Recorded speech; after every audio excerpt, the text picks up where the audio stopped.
as promised, in the studio with us this morning, Wichita Falls Mayor Stephen Santellana. How are you, sir? Good morning, Good morning. sir. You doing well? I'm doing well. How are you? I'm alive. Yeah. That's all I can say. In spite of what this past week. So we'll just jump right into it. The bond election did not go as you had hoped, perhaps. Were you shocked at the outcome? I was shocked at the outcome in the sense that the margins, I thought a lot would fail. I didn't think by that great of margin. Right. They were tough. All of them are going to be tough sells, especially in Wichita Falls in this time and day. But I wasn't aware that that sentiment was just that far. There's going to be that many no voters out there that came out, and not enough yes voters came out. So it was, in a sense, yes, I was shocked. There's been a lot of criticism hurled at this group of people that came to Wichita Falls to support the no voters. What do you think about their impact? Was their impact that great? Do you think their impact was that significant? Or would this have failed even without their efforts? No, I think it would have passed without their efforts. But, a lot of people were angry at him. And I was like, how can you get angry at somebody's God-given constitutional right to go out there and advocate for one side? I mean, you can't get mad at that. Even when I went to vote, they had the big yellow signs up in my face. And I was thinking, at least you're getting involved in something rather than just sitting on the couch and watching and then griping after the fact. Sure. So the God-given constitutional right to go out there and vote any way they wanted. And to advocate as hard as they wanted, and they advocated hard. They did. So kudos to them. I think the thing that bothered me the most was the misinformation. I wasn't bothered that they didn't want any taxes, but sometimes they were hurling these grenades out there of misinformation, and not just that group. A lot of people out there that were attaching themselves to that group and attaching themselves with misinformation. So, and I couldn't battle that. I'm not able to battle that. You had a gag order by law. Right. That the government couldn't do anything. So you had people like Henry Florsham and Janice Schrader and the WF Police Officer Association. They're out there trying to carry the torch for us, right, and constantly asking us, how do I combat this? While I can speak about city government all day long, sometimes these people can't. Yeah, you literally by law could not advocate one way or another. No, for this, but once it was on the ballot, and for this guy, that was tough. I like to speak, and I like to inform more than anything. And for me not to have the ability to inform was horrible. I could you'd see these things on Facebook and social media, and you can't comment. And there's nothing. I could give facts. Prop D, it cost this much. Prop A was this much. But I say Prop A was needed for this. That was bad. That was advocating. I just couldn't do it. And it was horrible. And it really handcuffs us when you have a group like I call them the no voters. When the no voters came out, we're handcuffed, and I can't say anything. I can't combat that. Right. But there's got to be a middle ground. I hope there's a middle ground. I've reached out to those guys and said, hey, I don't want you this all the way over here on this side. I'm over here on the other side. Yeah. Where's that middle ground to where we can get something done? Because a no vote didn't fix anything. The problems didn't go away. I still have those problems there, and they're real. They're actually real problems. Well, I think, of course, I've caught a considerable amount of grief myself for having come out in favor of all of them, and particularly Prop D. And my reasoning for Prop D was you look at the problems with the current city facilities. These foundation problems have been ongoing for years and years and years. 20 years ago, I was hearing about how bad this was going to get. And apparently we're there now. It's getting really bad. And I looked at Prop D as a long-term investment in that we're going to spend millions and millions of dollars to fix foundation problems at Memorial and other structural issues that have come about as a result of the foundation problems. We're going to spend millions of dollars to fix problems over at the existing police station. And then in 20 years, we're right back where we are right now. Right. If that. Or less. Yeah, or less. People don't realize some of those older buildings, I can tell you this, when Sam Houston Elementary School, we spent $5 million on Sam Houston to make it last another 5 years. Yeah. And you get to a point. That's what happens. Yeah. I don't think it makes any sense. The problem is people want you to be conservative, okay? You get elected, and it's hard. The reason we're not Republicans or Democrats is because my decisions are blanket for the city. Water rate's a water rate. Sales tax increase. A tax increase is tax increase. So it's a blanket decision. Right. And it's hard to wear. I tell my council, it's hard to wear that conservative hat if you're a Republican, or that wearing that D hat if you're a Democrat. I was like, you just have to really think about the greater good right now because you're responsible for 105,000 citizens. And how are we going to be spending that money appropriately? So to me, all right, we go back to the drawing board and I still need to fix it. And let's say just the foundation problem's $10 million. I'm literally going to go to a citizen and say, hey, I'm spending $10 million on a structure that we shouldn't be in anymore. Mm-hmm. It is past its lifespan for our purpose. Right.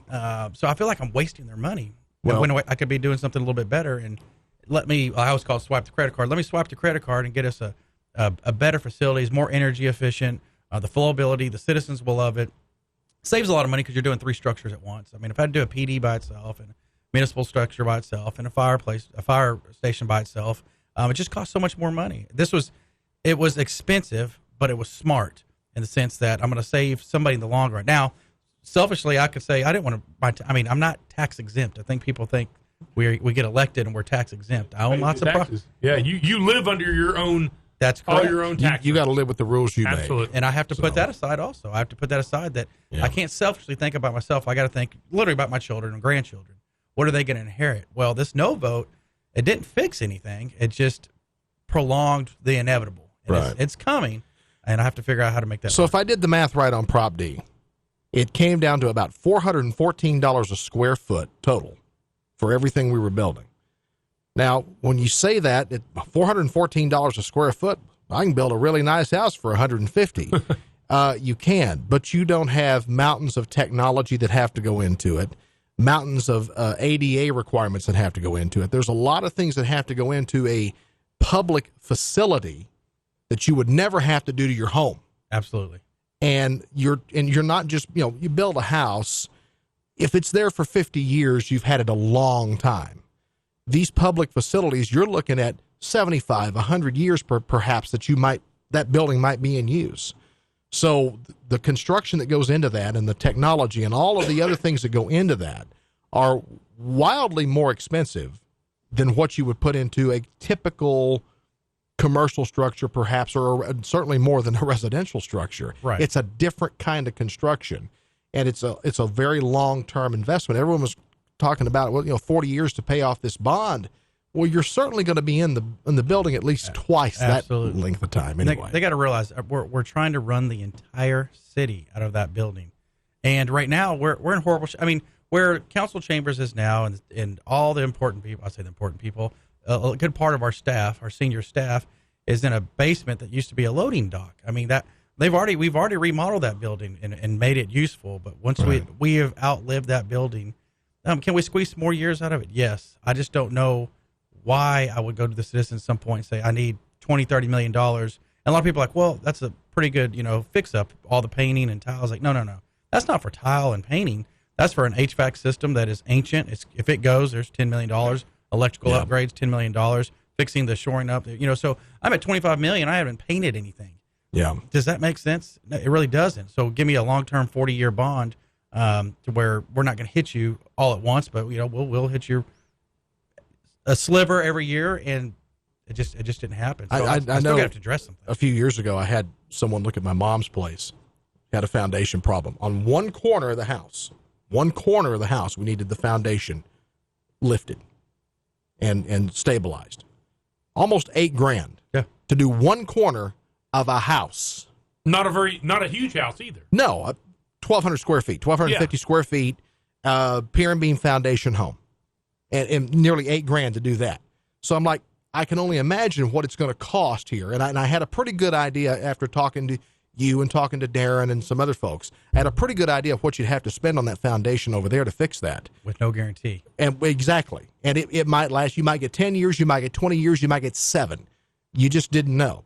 Everything is so unstable. And we talked about this back in January, you and I did on the show, about how it wasn't built right to start with. So you're not only combating the ravages of time, but poor construction quality back in the 1920s that we're also battling against that too. So, before we move on from that, I want to ask you, though, the location of the new municipal center was probably the hottest topic, the most controversial part of it. Several businesses were going to be bought out, were going to be relocated. And you and Darren both and I think Jim also had described this as the preferred location. That's correct. For the facility.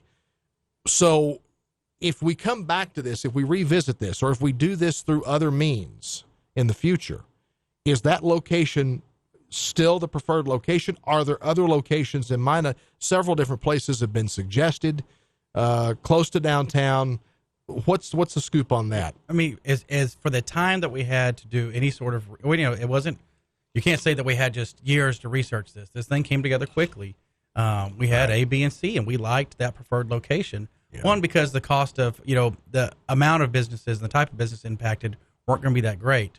I went down there, everybody said, well, everybody that's affected is just completely against it.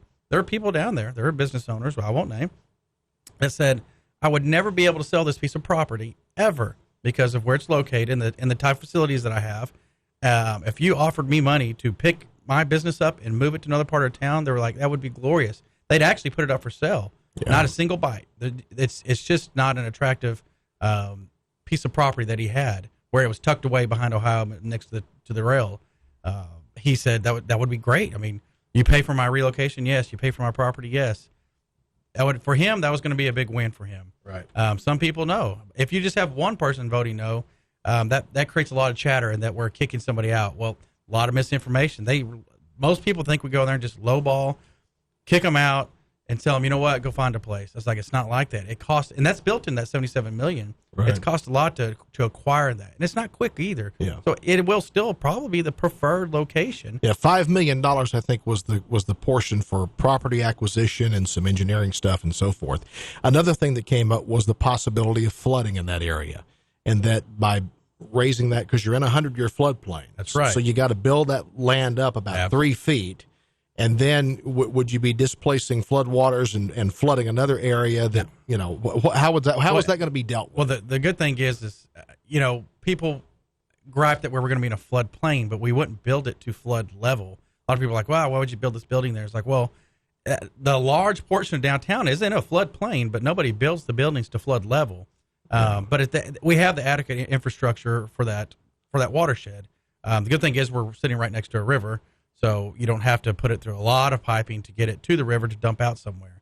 I think that's part of the misinformation out there is that, why would you build this thing in a floodplain? I was like, well, we build buildings all the time in floodplains. You just don't build them to flood level. Right. You raise them up. Your thresholds are higher than that, 2 or 3 feet higher. Yeah. Now, sometimes your parking lot sits down low. Well, 100-year floodplain, it's 2 feet above grade. Yeah. And grade is about a foot. Yep. So you're 3 feet is what you build it up to. If my math is right.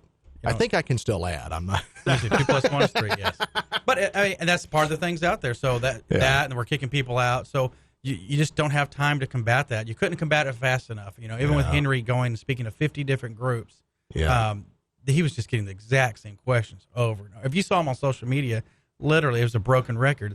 People just repeating the same things over and over. I'm surprised the guy doesn't need a vocal cord transplant by this point. I mean, he was just talking to everyone. Well, people start throwing out eminent domain and that sort of thing. Understand, and of course I've been through this with schools, most of the time it never comes to eminent domain because the offer, and I'm sure the city would do the same thing, the offer of the purchase price of the property and the relocation cost of the business or whatever is well worth it to the person to move. Yes. But most people love it. It's like you said, hey, this is wonderful. This is going to be an opportunity for me to get rid of a piece of property that's probably not all that valuable on the open market. Yeah, that's right. We're developing. I can sell it to the city, and for this development, and so there's people that'll go out there and throw that at eminent domain. Most of the time, it never comes to eminent domain. Now that said, there were business owners who didn't want to sell, who felt like there's no way that you're going to be able to give me enough to relocate this.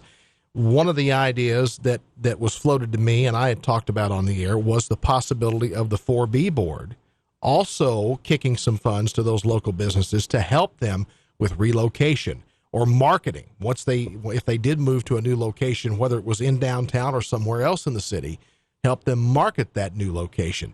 Is that really a possibility that can be explored? Yeah, that's a Kinley Heglin question, our city attorney. All those funds have restrictions on how they can be used. Right. I'm not sure if it can be used in that sense. I'd have to ask him. But people were saying they wouldn't move before they even heard an offer. Before there's an offer, before a bond passed, before this, a lot of that was pressure just from a business owner putting that out there that there's no amount of money ever that we would use to move. A lot of times that's used to escalate the price of what they think their property's worth. which is fine. I mean, you expect that. Right. If somebody wanted to come build a highway right through where my office is, I would expect to be compensated appropriately. I wouldn't want to be lowballed either. I mean, I think people think these, as elected officials and city officials, we're just heartless in the sense that we're going to build a building and leave you out in the street. Well, never in a million years. I got to go to bed at night, lay my head on my pillow, and go to sleep and feel good about it. Most days, I fall asleep really easy. If it would have passed, I would have same rule applies. I would have to feel good about what we're doing there. And there's a lot of opposition to eminent domain. They just think that is the worst thing that could ever happen. Yeah. But just like Trey said, most times it doesn't come to that. Right. One of the things I want to get into here, first of all, I did the breakdown on the bond. On a $100,000 home, it was about 44 cents a day. Right. Is what the increase translated into. 44 cents a day. If the whole thing. If the whole thing whole passed, thing. every one of them had passed 44 cents a day. So you take Prop D out of it, and that took a big chunk out of it. I really thought at least 4 of the 7 had a pretty good shot at passing. I thought the park stuff would, the Veterans Memorial stuff would, the trail stuff would. I felt like the Memorial Auditorium stuff would. And that's the improvements to Memorial Auditorium that were in that, by the way. Sound system and curtains and things that haven't been done in that building since Lyndon Johnson was in the White House. And those are our biggest complaints. So, we take advice from the citizens. They come there and it's like, oh, we can't hear things and things. All the sound systems are just horrible. Right. Okay, so that's what we do. There's chunks of the ceiling falling out. The curtains, we found this out. We didn't buy the curtains new. We actually bought those curtains used, I don't know, in the 30s or something to place in there. And so we have used curtains that are another, 80 years old since being used. Yeah. Everything's just in a really poor shape. And so, when we beg these, everybody wants the quality of these acts to come in. Well, they see the facilities that they're going to be singing in or dancing in. Right. And now you got to convince them to come back to Wichita Falls. So there's a rhyme and reason to all the things that we asked for. It wasn't just because we wanted nice, pretty things. Yeah. We're trying to help bring these people in, a better economic impact, better quality life for our citizens. It's not for me. It's for everybody. There's 105,000 of us, and a lot of people, want better things, and we just have to figure out a way how to get them. I don't know how we're going to do it, but we're going to figure it out. Well, you're always competing when you talk about acts and talk about people who performances of some sort. They come to Wichita Falls or want to come to Wichita Falls. The money's the money, whether they go here or another place. Yeah. And then so they're looking at facilities. Yep. And do I get to perform in a nice new facility, or do I perform into an older facility and stuff like that? Because if the money's the same and they have no ties to Wichita Falls, then what difference does it make? I'm going to go to the newer facility. That's right. Well, and one of the things I want to get into here is this lack of confidence in city government or distrust of city government. And I've heard this from 24 people in the last 3 days about, well, I just don't trust them. They've lied to me in the past. They promised they were going to do this. Then they didn't do this, or they did something different, or we're afraid they're going to get all this money and then change their minds about everything they're going to do that they've told us they're just going to do something totally opposite of that, and it's all going to be for naught. Yeah. How do you address that? It's tough for me to address that. When I got elected, I really just wanted to paint myself as I'm just like you. I just happened to get elected mayor. I wasn't sitting on this throne above you with my nose up looking down at you. I've never been that kind of guy. I'm always the pulse of the community. What do you want as a community? And I can't solve every problem, but I always just wanted to point the ship in the right direction. And hopefully over the course of a lot of years, Wichita Falls becomes a better place. You can't get more transparent than what I have tried to make our council or myself. I mean, literally, I don't have to, but I will address everybody's questions. Call, email, social media. You see me on there. Yeah. And I don't shy away from anything. The hard, tough questions. I got one rule: leave my kids and my family out of it because they didn't run for mayor. Right. It's real simple. And if you cuss at me, I'm just done. Right. Other than that, we can stay up to 1 o'clock in the morning discussing city government. You can show up at my meetings. You can eat lunch with me. I will come to your house. You go to a city park. You're willing to have an intelligent conversation with anybody. Anybody. And because I don't want people to distrust us anymore. And it starts at the federal level down to the state level. Yeah, it does. And then they assume that's us. I'm like, no, it's not. Yeah. It's not us. I will explain to you exactly how much money I have to spend and how much time we take to do well with that money. Right. If it doesn't make sense to me, I'm a business person. It doesn't make sense to me. We just don't do it. I'm a common sense kind of guy. Does this make sense? Yes. There's no other way to do it. Okay, we have to press forward with that. Right. Now, there's just a little sliver of things that just didn't make sense to me that we are constantly working on, and I have a wonderful city staff that buys into that. The other part is I can't do it just as a council. I have to have a city staff that buys into it also. And then I can't do it just as a mayor. I have to have a council that backs me up on a lot of these decisions. And if we're all on the same page, I want the citizens to say, yep. Come on. Right. I got a caller on the line. Caller, you're on the air live with Wichita Falls Mayor Stephen Santellana. Mayor, y'all use this word quality of life, quality of life, quality of life. Okay, we've been forced into the city limits over 20 years ago, and we don't have access to city water. Now, we're not asking you to run the water line to our house. We're asking you to run it underneath the road. And the people on Kill Lane, they also deserve water. Now, in 2 different times in the 70s, we had a deal worked out with Wichita Valley Water that they were going to run water to our land, a mile from 369, and the city of Wichita Falls blocked it both times. Now, how many people on the south side of town would put up with every time they lose electricity, they lose water because your pumps don't work? That's quality of life. We'd like to have roads that we don't tear our cars up on. The part of the road I live on is county and city. So far, the county and I have spent more money to maintain that road than y'all have. Hi, Mayor, thanks for the call. You want to address that? Yeah, I can agree with that 100%. That was a big part of this bond, was trying to get a little money extra to help our paving index. We have, I think, 500 miles of road in this town and not enough money to pay. I think we're paving about $2.5 million. We need to be paving about $11 million a year. Yeah. The hole is so great. And my roads, today, if we pave a road today, if it has to run through its cycle of our paving index, it's 100 years before I touch it again. That's horrible. But that happens due to non-growth. Non-growth doesn't give you ability to pave these roads any faster. Right. If we had to dig deep, Abilene, I want to say they had something like $34 or $35 million on their bond. They're in the same problem. They had to get caught up. You pave these roads over the course of time, and if you start neglecting them, ignoring them on a maintenance schedule, right.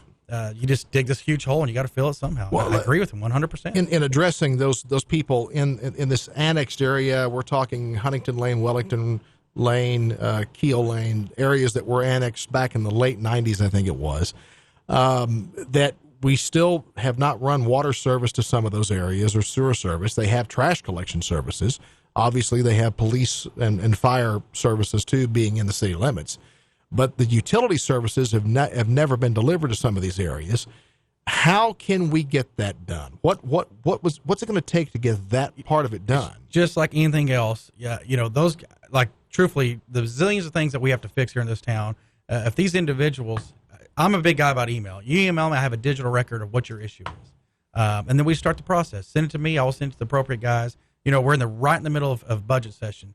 So, you start having to budget these things in. And then it's not just that. If I'm going to pull money away from something to service these individuals out there, we want to make sure we're pulling out something that's not going to affect 2,000 people for the effect of 3-4 people. But it's a concern, I guess. It's the first time I've actually heard in my 3 years of my first phone call, email, or anything about that happening. I guess that was 20 years ago that happened.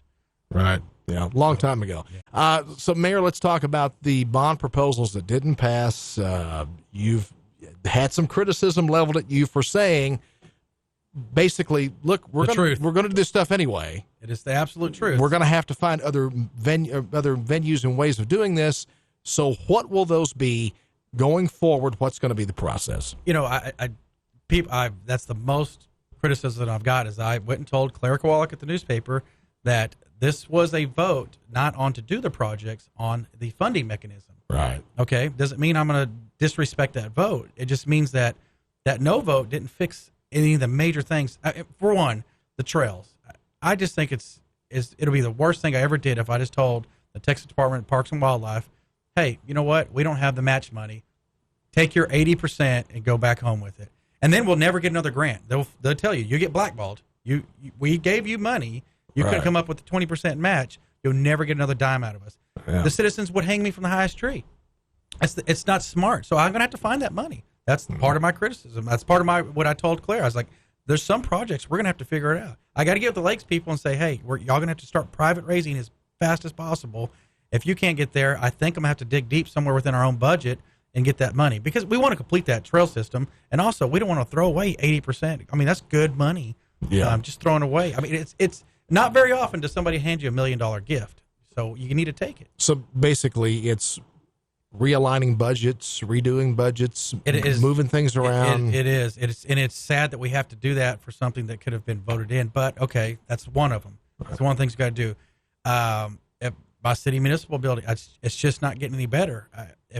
They're going to come to us with a study and tell us, all right, council, here's what you're looking at. Here's what you're facing. Yeah. Do something or don't. But I don't want to show up one day and we've condemned half a building and it gets worse. I mean, you could stick your arm through the wall. It's not like little cracks. Right. It's a major situation. I'm going to have to address it.